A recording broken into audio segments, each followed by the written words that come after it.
জঙ্গলের রাজা বাঘমশাই ঢাক ঢোল পিটিয়ে বাজিয়ে দিল, কোনো শিশুকে নিরক্ষর রাখা চলবে না, সবার জন্য যথাযথ শিক্ষা সুনিশ্চিত করতে হবে, সব ছেলেমেয়েদের স্কুলে পাঠাতে হবে, পড়াশোনা শেষ হলে সবাইকে সার্টিফিকেট দেওয়া হবে।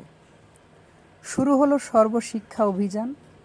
হাতির বাচ্চা স্কুলে এলো, বাদর, মাছ, কচ্ছপ, বিড়াল, উট, জিরাফ সবার বাচ্চা স্কুলে পৌঁছে গেল।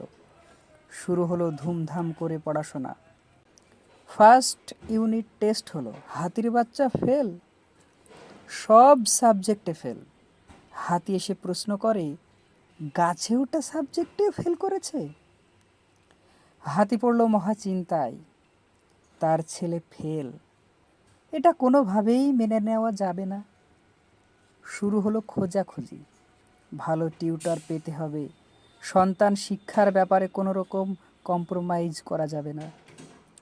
হাতি এখন একটাই টেনশন, যেভাবেই হোক ছেলেকে গাছে চড়া শেখাতে হবে, গাছে ওঠা সাবজেক্টে টপার করে তুলতে হবে।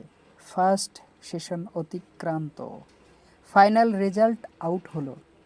দেখা গেল হাতি, উট, জিরাফ, মাছ সবার বাচ্চা ফেল, বাদরের বাচ্চা টপার হয়ে গেছে।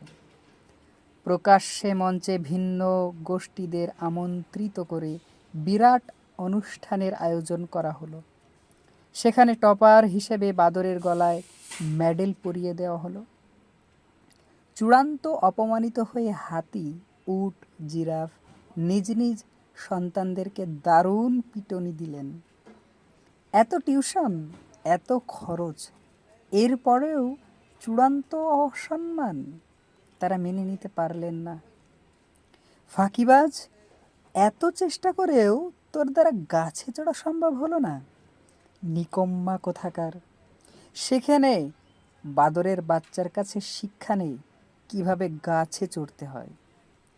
ফেল কিন্তু মাছের ছেলেও হয়ে গেছে, সে আবার প্রত্যেক সাবজেক্টে ফেল, কেবলমাত্র সাঁতার কাটা ছাড়া।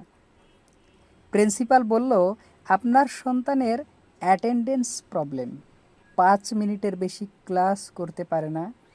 মাছ নিজ সন্তানের ক্রোধম্বিত হয়ে তাকিয়ে রইল। বাচ্চা বলে, মাগো, দম নিতে পারি না, ভীষণ কষ্ট হয়, আমার জন্য জলের মধ্যে কোনো স্কুল দেখলে হতো না?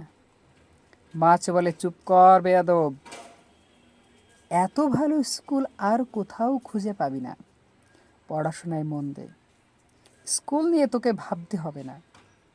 হাতি, উট, জিরাফ নিজ নিজ ফলিওর বাচ্চাকে পিটুনি দিতে দিতে বাড়ি ফিরে চলেছেন।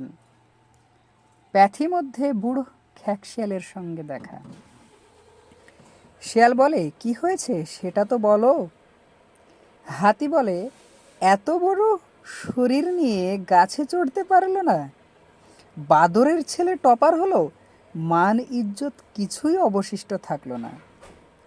শিয়াল অট্টহাসিতে ফেটে পড়ে।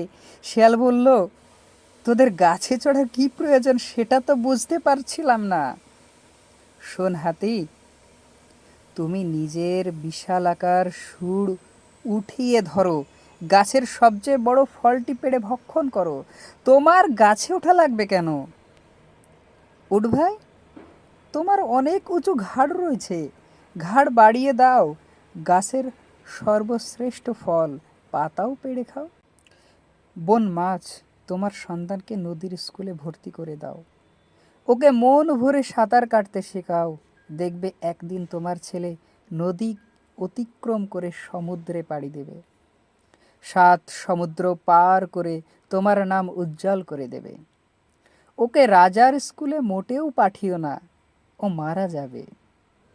মনে রাখতে হবে, শিক্ষা আপনার সন্তানের জন্য, শিক্ষার জন্য আপনার সন্তান নয়। প্রত্যেক শিশুর মধ্যেই কিছু না কিছু স্পেশালিটি আছে, আমাদের দায়িত্ব হলো সেটা খুঁজে বের করে তাকে সঠিক পথ দেখিয়ে দেওয়া। তাহলেই দেখবেন সে নিজেই নিজের গন্তব্য খুঁজে নেবে।